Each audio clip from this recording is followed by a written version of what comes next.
नमस्कार दोस्तों, आप देखते हैं भोजपुरी ऑफिशियल चैनल। और आज की वीडियो में बात करने वाली है यश कुमार की फिल्म शंकर के बारे में। शंकर फिल्म में स्टार कास्ट में बने यश कुमार मिश्रा जी और निधि झा और फुलुलिया इस फिल्म में नजर आए हैं। और ये फिल्म के बाकी के स्टार कास्ट की बात करें तो भोजपुरी के बहुत बड़े कलाकार भी देखे के मिले हैं जा।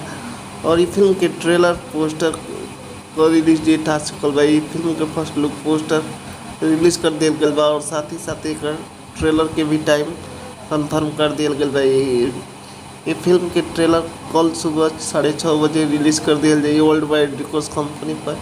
यानी कि 20 तारीख की फिल्म के ट्रेलर 20 सितंबर की ये फिल्म के ट्रेलर 6 बजे रिलीज़ कर दिया जाए 6:30 बजे 6:30 पर। तो आप लोगों की न्यूज़ कैसा लगा कमेंट करके बताइए। और हमारे चैनल पर नया बनते चैनल को सब्सक्राइब करें, लाइक करें, शेयर करें।